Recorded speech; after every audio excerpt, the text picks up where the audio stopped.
मानक चंद, कमला देवी, राकेश, नीतू, ऋषभ और Aayushi Musharraf, B123, Sethi colony, Jaipur. Shri Parshvanath re rolling mills limited, Durgapur 1, Vardhaman, west Bengal. Amita Jain, पत्नी अनिल कुमार जैन, संगीता जैन, पत्नी विपिन कुमार जैन। डॉक्टर विनोद मगनलाल जैन, कुसुम्बा, सुवर्णा जैन, डॉक्टर रत्नाली जैन, धर्मपत्नी डॉक्टर विपुल जैन, USA। अर्पिता जैन, धर्मपत्नी विरल जैन, USA। विराज, ऋषभ, प्रीशा, विहान, रजियानु परिवार।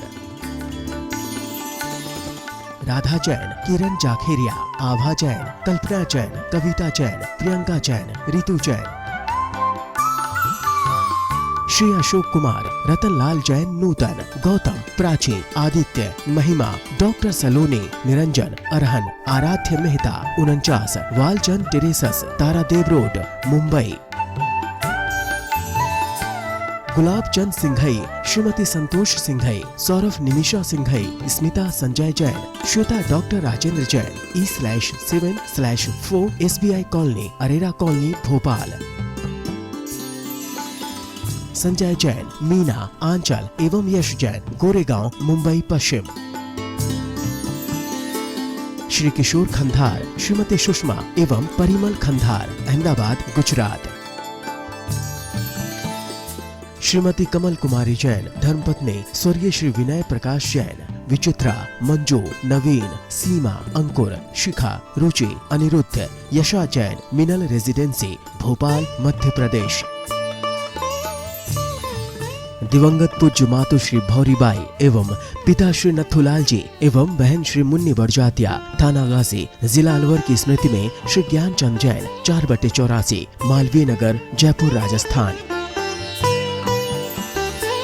श्रीमती शांति देवी पाटने, पत्नी स्वर्गीय श्री निर्मल कुमार पाटने, सुपुत्र सुरेश कुमार पाटने, विजय कुमार पाटने, अमित कुमार पाटने, इम्फाल, मणिपुर। श्री सन्मति महिला मंडल, श्री दिगंबर जैन मंदिर, सेठी कॉलोनी, आगरा रोड, जयपुर।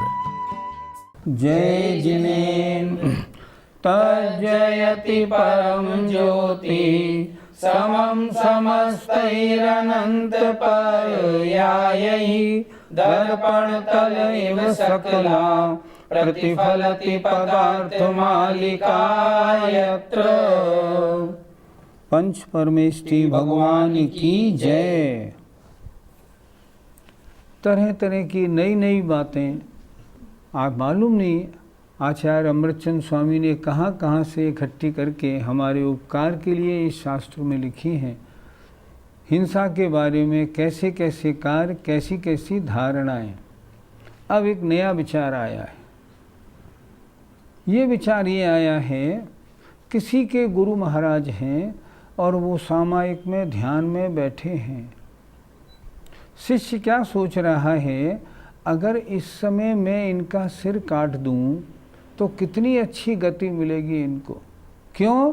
इस समय तो ध्यान में विराजमान है। ऐसा सोच के क्या काटना उचित होगा? बिल्कुल नहीं। जैन धर्म तो काटने पीटने की, मारने की बात ही नहीं करता।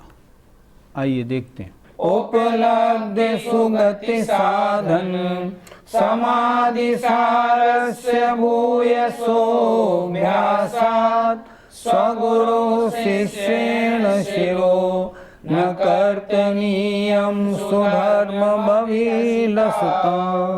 उपलब्धि जिनको प्राप्ति हो गई है, सुगति अच्छी गति के, साधन माने कारण, ऐसे समाधि के सार की, मतलब अगले जन्म में जिनको अच्छी गति मिलेगी। क्यों मिलेगी?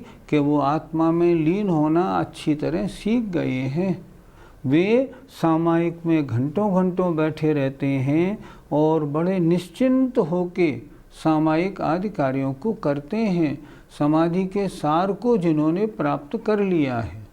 फिर देखें, जिन्हें प्राप्ति हो गई है, सुगति माने अच्छी गति के, साधन माने कारणभूत समाधि के सार की, जो ध्यान लगाने में, एकाग्र चित्त होने में कुशलता को प्राप्त हो गए हैं। कैसे हुए? भूयसो अभ्यासात, अत्यधिक अभ्यास करते करते। कैसे अर्थ बनेगा? अत्यधिक अभ्यास के कारण जिनको सुगति के साधनभूत ऐसे समाधि के सार मतलब एकाग्र चिंतन का उपलब्धि प्राप्ति हो गई है, अर्थात जो अच्छे ध्यान करने के अभ्यासी हो गए हैं, ऐसे स्वगुरु हो अपने गुरु के शिरोमणि शिर को शिष्येण शिष्य के द्वारा भी सुधर्म अभिलषिता अच्छे धर्म की अभिलाषा से न कर्तनीयम नहीं काटना चाहिए। मेरे गुरुजी इस समय ध्यान में बैठे हैं, अगर मैं इस समय इनका सिर काट दूंगा निश्चित रूप से ये उच्च गति में जाएंगे, बाद में मालूम नहीं इनसे समाधि बनी या न बनी। ऐसा विचार करके अगर कोई शिष्य अपने गुरु का सिर काट दे तो ठीक है या नहीं? बिल्कुल नहीं। गुरुजी, इस प्रकार गुरु के सिर को काटने को कौन अच्छा कह सकता है? कोई अज्ञानी दुर्बुद्धि शिष्य हो वो भले ही अच्छा कहे, अन्यथा कोई भी अच्छा नहीं कह सकता। मान लो शाम को 6 बजे बाद पूरा संघ सामायिक में बैठ जाता है। मान लो 20, 25, 30 पीछियाँ हैं और वो सामायिक में ध्यान में बैठी हैं। अब आप क्या सबके सिर काट दोगे? सोचो तो सही। नहीं, उनका सिर काटेंगे जो बहुत ध्यान में लीन हैं। आपको क्या मालूम कौन ध्यान में लीन है और कौन ध्यान में लीन नहीं? आपको दिख रहे हैं महाराज ध्यान में लीन, और उनके विचार अगर गड़बड़ हो तो फिर कैसे करेंगे? आपके पास कोई मापदंड है क्या? नहीं। दूसरी बात, सिर काटने से वे तो अपने महान पुण्य के कारण ऐसे ध्यान में लीन थे, आपने उनका मस्तक काट के उनको और महान आर्त ध्यान खड़ा करके अधोगति का पात्र बना दिया, उनका सर्वनाश कर दिया आपने। अच्छे रास्ते पे चलने वालों को आपने एकदम गड्ढे में डाल दिया, उनकी तो दुर्गति की। आप खुद सोचो, अपने गुरु को मारने वाले शिष्य को कौन सी गति मिलेगी?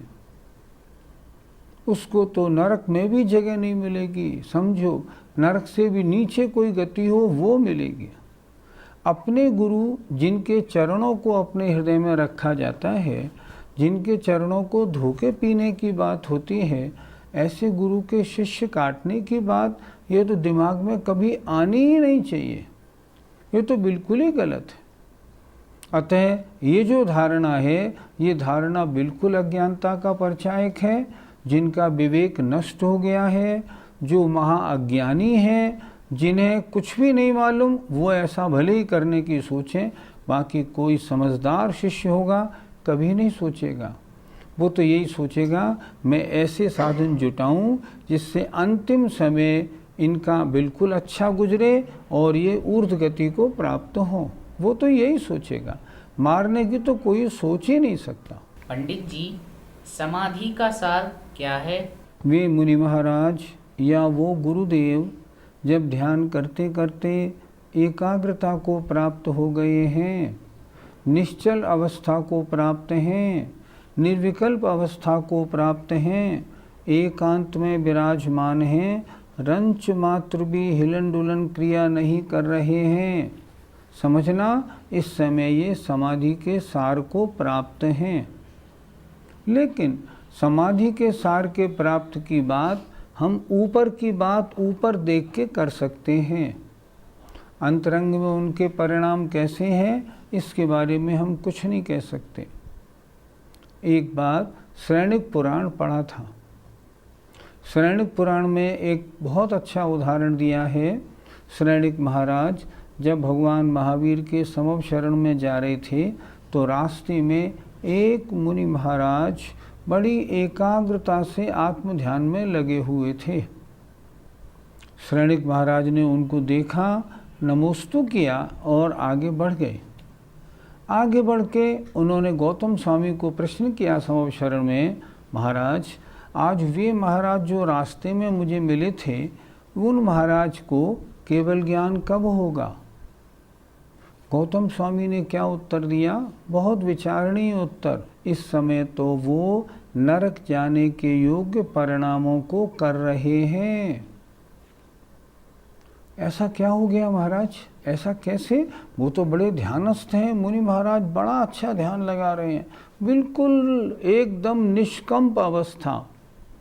हुआ क्या, वो राजा थे तो उनके मन में वैराग्य हो गया।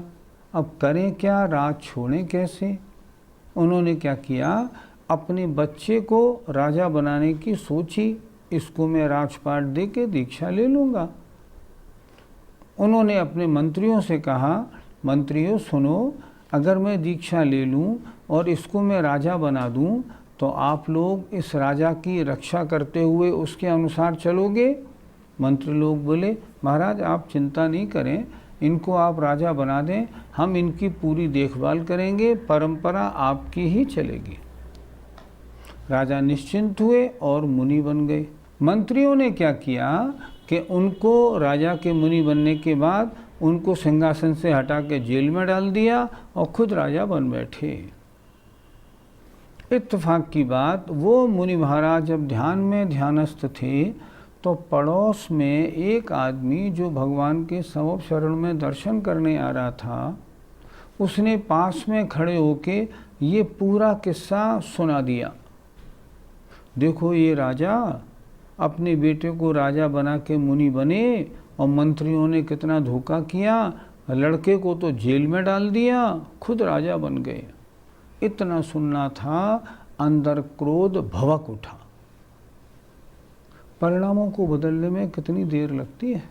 अंदर क्रोध भवक उठा और भवक उठा, इधर क्रोध भवक उठा, उधर गौतम स्वामी कह रहे हैं इस समय तो वे नरक जाने के योग्य परिणाम कर रहे हैं, क्योंकि अत्यंत क्रोध में परिणाम तो नरक गति के कारण है। हे श्रेणिक, तुम जाओ उनको संबोधो ताकि वे अपनी सही स्थिति में आ जाएं। श्रेणिक महाराज फौरन समव शरण से आए, उनको नमोस्तु किया, उनको बोला, महाराज गौतम स्वामी ये कह रहे हैं आप कैसे परिणाम कर रहे हो, नरक के योग, इन्हें छोड़िए। इतना सुनना था कि मुनि महाराज संभले। संभलने के बाद तुरंत फिर अपने में आए और अंतर्मूर्त में उन्हें केवल ज्ञान हो गया। उसे कहते हैं समाधि सार, मतलब एकाग्रता। अब पहले भी उनकी एकाग्रता दिख रही थी जब वो नरक के योग्य परिणाम बना रहे थे, बाद में भी उनकी वही एकाग्रता थी, लेकिन वो केवल ज्ञान प्राप्ति के योग्य परिणाम बना रहे थे। तो ऐसे कोई गुरु जिनको ध्यान लगाने में बड़ी कुशलता प्राप्त हो गई हो, ऐसे गुरु के ध्यानावस्था में सिर काटने का विचार करना भी किसी भी शिष्य के लिए बिल्कुल योग्य नहीं है। शिष्य जिनका महान उपकार है, ऐसे गुरु के सिर काटने का विचार कभी नहीं कर सकता। करता है तो वैसा पापी कोई नहीं मिलेगा। तो फिर शिष्य को क्या करना चाहिए? सिर काटने की बात नहीं, उसको तो ऐसी व्यवस्था, ऐसी अनुकूलता बनानी चाहिए ताकि वे अपने ध्यान में और एकाग्र हो जाएं। ऐसा शिष्य अगर ये कार्य करेगा और अपने गुरु की एकाग्रता को और बढ़ाने वाला कार्य करेगा, निश्चित रूप से गुरु का अंतिम समय बिल्कुल ध्यान चित्त होकर निकलेगा और बिल्कुल अच्छी गति प्राप्त होगी। लेकिन अगर सिर काटने की बात करेगा ना, तो गुरु को भी अधोगति होगी, शिष्य को तो महान से महान पाप लगेगा, क्योंकि इससे बड़ा कोई पाप होता ही नहीं। इसलिए बिल्कुल स्पष्ट है कि हिंसा में कभी धर्म नहीं, हिंसा किसी भी परिस्थिति में कभी भी करने योग्य नहीं। हमेशा अहिंसा की बात करो। हिंसा से कैसे बचें इसकी चर्चा करना तो ठीक है। इन कारणों को देख के हिंसा कर लूँ नहीं, हिंसा करने की किसी भी अवस्था में शास्त्र परमिशन नहीं देते। शास्त्रों में कहीं भी नहीं लिखा आप इन अवस्थाओं में हिंसा कर सकते हो, नहीं। बीमार है तो भी नहीं, दुखी है तो भी नहीं, अगर बहुतों को मारता है तो भी नहीं, कभी नहीं, किसी अवस्था में नहीं। हम तो इतना ही, शास्त्र तो इतने आदेश देते हैं, अपने परिणामों की विशुद्धि बनाने की बात करो, अन्य के कल्याण को काट मार के करने की बात बिल्कुल मत करो। संसार में कुछ एक अन्य मान्यता वाले लोग भी हैं, उन्हें कहते हैं खारपटिक। वे खारपटिक कैसे होते हैं और वो क्या करते हैं, उनका करना उचित है या अनुचित, इसकी चर्चा इस श्लोक में हो रही है। धन लव पिपासितानां विनेय विश्वासनाय दर्शयतां झटिति घट चटक मोक्षम श्रद्धेयं नैव खारपटिकानां। धन माने धन, लव माने थोड़े से, पिपासिता नाम उसके जो प्यासे हैं, अर्थात जो थोड़े धन के प्यासे हैं, जिनको धन की वांछा है। और कैसे हैं, विनेय माने शिष्यों को, विश्वासनाय विश्वास दिखाने के लिए, शिष्यों में विश्वास उत्पन्न कराया। चर्चा किन की हो रही है, खारपटिकों की। खारपटिक मत वाले पहले काशी आदि स्थानों पर होते थे। उनके पास कोई व्यक्ति जब जाता था और ये कहता था महाराज हमको मोक्ष चाहिए, मोक्ष कैसे मिलेगी, तो वो क्या कहते थे, देखो एक घड़े में एक चिड़िया है, घड़े को हमने फोड़ा, चिड़िया तुरंत उड़ गई, इसी तरह इसका मतलब चिड़िया को मोक्ष हो गया। उसी तरह शरीर में तुम्हारी आत्मा फंसी हुई है, तुम शरीर से हटो, शरीर को छोड़ो और तुम्हें मोक्ष हो जाएगा। महाराज तो कैसे मिले, ऐसे मिलेगी, तुम हमारे पास आओ, तुम्हारे पास जो सामान जो पैसा है ना उसको हमारे पास रख दो। वो क्या करते थे, उसको लटाते थे करौंत के ऊपर, और करौंत चलाया, सिर काट के अलग कर दिया, गंगा जी में फेंक दिया। वो कहते थे क्या हुआ, तुम्हारा मोक्ष हो गया। क्यों, जैसे घड़े के फूटने से मोक्ष होता है ना, शरीर से आत्मा निकल गई, आत्मा का मोक्ष हो गया। अब क्या है, उन्हें कहते थे खारपटिक। तो वे खारपटिक लोग कैसे होते हैं, धन लव पिपासिता नाम, थोड़े से धन के प्यासे होते हैं, और विनय माने शिष्यों में विश्वास दिखाने के लिए झटिति घट चटक मोक्षम, घड़े के फूटने के समान मोक्ष होता है। किसका, चिड़िया का। घड़ा फूटा और चिड़िया उड़ी, तो घड़े के फूटते ही जैसे चिड़िया को मोक्ष होता है, ऐसे ही मरण होते ही आत्मा को मोक्ष हो जाता है। ऐसे जो खारपटिक लोग हैं उनका नैव श्रद्धेयम, उनमें बिल्कुल विश्वास नहीं करना चाहिए। ऐसे ऐसे भी लोग हैं संसार में कि जो जीवों की इस तरह हिंसा करके थोड़े पैसे के लिए और इन पापों को करते हैं और इन कार्यों में धर्म मानते हैं, इनको उन्होंने अपना पेशा बना रखा है। फिर देखें, थोड़े से धन के प्यासे और शिष्यों में विश्वासनाय दर्शयताम, विश्वास के लिए दिखाने वाले, क्या दिखाने वाले कि झटित घट चटक मोक्षम, घड़े के टूटते ही जैसे चिड़िया को मोक्ष हो जाता है, उसी प्रकार इस करौंत पर तुम लेट जाओ, हम अभी करौंत चलाएंगे, तुमको मोक्ष हो जाएगा। उसको तो मोक्ष बताएंगे और उसका पैसा खुद हड़प जाएंगे। ऐसे खारपटिका नाम, जो खारपटिक लोग होते हैं उन पर श्रद्धान बिल्कुल नहीं करना चाहिए। बिल्कुल गलत है, ऐसे कुछ नहीं होता। क्या ऐसी मान्यता वाले लोग आजकल भी हैं? आजकल ऐसी मान्यता वाले तो सुनने में नहीं आते, लेकिन पर्वत से गिर के मोक्ष मानने वाले या काशी करवट लेने वाले लोग आजकल भी हैं। ऐसा करते हुए देखे जाते हैं। वो लोग क्या करते हैं, ऊपर पर्वत पे चढ़ गए और पर्वत से गिर पड़े और गिर के नीचे आए, तब तक मर गए, इस जीव को मोक्ष हो गया। कहते हैं काशी करवट लेने से मोक्ष हो जाता है। क्या मतलब बिल्कुल नदी के किनारे पे लेट गए, करवट ली, बहती हुई नदी में गिर गए, मर गए, इस जीव का तो मोक्ष हो गया। ये अज्ञानता की बातें हैं, ऐसे मोक्ष नहीं होता। संसार आत्मा को संसार अवस्था कैसे मिली है? दो अवस्थाएं होती हैं, एक संसार अवस्था, एक मोक्ष अवस्था। संसार अवस्था अशुद्ध अवस्था, मोक्ष अवस्था शुद्ध अवस्था। संसारी अवस्था में अशुद्धि किस चीज़ की है? कर्मों की।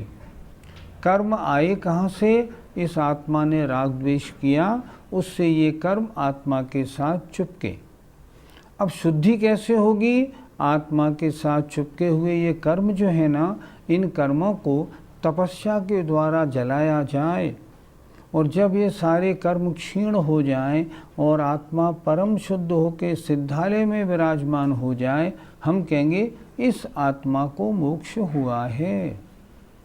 मरने से आत्मा को मोक्ष नहीं होता। अनादिकाल से जो आत्मा के साथ चुपके कर्म हैं, उन्हें नष्ट करने की बात करें तब मोक्ष होगा, ऐसे मोक्ष नहीं होता है। इसलिए ये धारणा खारपटिक लोगों की अज्ञानता भरी है, ना वास्तविक है, ना इसका किसी शास्त्रों में कोई वर्णन मिलता है। उन लोगों ने ये धारणा क्यों बनाई? क्योंकि लिखा ना, धन लव पिपासिता नाम, थोड़े धन के प्यासे हैं। सामने वाला व्यक्ति आया, उसके पैसे अपने पास रख लिए, वो बेचारा मर गया, पैसे के स्वामी खुद बन गए। व्यक्ति आया, काछी करवट ले ली, वो तो मर गया, उसकी संपत्ति के स्वयं स्वामी बन गए। ये तो थोड़े पैसे के लिए गलत कार्य करने वालों का परिचय है, लेकिन आगम जैन शास्त्र इसकी रंच मात्र भी अनुमति प्रदान नहीं करते। वो कहते हैं बिल्कुल गलत है, जैसा तुम कार्य कर रहे हो वैसा कार्य करोगे, अगले जन्म में तुमको वैसी पर्याय मिलेगी और उनको तुम्हें भोगना पड़ेगा। इसलिए जीवन भर अच्छे काम करो ताकि अगला जन्म अच्छा मिले और शीघ्र ऐसे निमित्त मिलें जो मोक्ष का मार्ग प्रशस्त हो जाए, आगे बढ़ें और मोक्ष प्राप्त कर लें। जय जिनेंद्र। मानक चंद, कमला देवी, राकेश, नीतू, ऋषभ और Aayushi Musharraf, B123, Sethi colony, Jaipur. Shri Parshvanath re rolling mills limited, Durgapur 1, Vardhaman, west Bengal. Amita Jain, पत्नी अनिल कुमार जैन, संगीता जैन, पत्नी विपिन कुमार जैन। डॉक्टर विनोद मगनलाल जैन, कुसुम्बा, सुवर्णा जैन, डॉक्टर रत्नाली जैन, धर्मपत्नी डॉक्टर विपुल जैन, USA। अर्पिता जैन, धर्मपत्नी विरल जैन, USA। विराज, ऋषभ, प्रीशा, विहान, रजियानु परिवार। राधा जैन, किरण जाखेरिया, आभा जैन, कल्पना जैन, कविता जैन, प्रियंका जैन, रितु जैन। श्री अशोक कुमार, रतनलाल जैन, नूतन, गौतम, प्राची, आदित्य, महिमा, डॉक्टर सलोनी, Niranjan, Arhan, Aaradhya Mehta, 49, Walchand terraces, Tardeo road, Mumbai. Gulab Chand Singhai, Shrimati Santosh Singhai, Saurabh Nimisha Singhai, Smita Sanjay Jain, Shweta doctor Rajendra Jain, E/7/4 SBI colony, Arera colony, Bhopal. Sanjay Jain, Meena, Aanchal एवं यश जैन, गोरेगांव, मुंबई पश्चिम। श्री किशोर खंधार, श्रीमती सुषमा एवं परिमल खंधार, अहमदाबाद, गुजरात। श्रीमती कमल कुमारी जैन धर्मपत्नी स्वर्गीय श्री विनय प्रकाश जैन, विचित्रा, मंजू, नवीन, सीमा, अंकुर, शिखा, रुचि, अनिरुद्ध, यशा जैन, मिनल रेजिडेंसी, भोपाल, मध्य प्रदेश। दिवंगत पूज्य मातु श्री भौरीबाई एवं पिता श्री नथुलाल जी एवं बहन श्री मुन्नी बड़जातिया, थाना गाजी, जिला अलवर की स्मृति में श्री ज्ञानचंद जैन, 4/84, मालवीय नगर, जयपुर, राजस्थान। श्रीमती शांति देवी पाटने पत्नी स्वर्गीय श्री निर्मल कुमार पाटने, सुपुत्र सुरेश कुमार पाटने, विजय कुमार पाटने, अमित कुमार पाटने, इम्फाल, मणिपुर। श्री सन्मति महिला मंडल, श्री दिगंबर जैन मंदिर, सेठी कॉलोनी, आगरा रोड, जयपुर।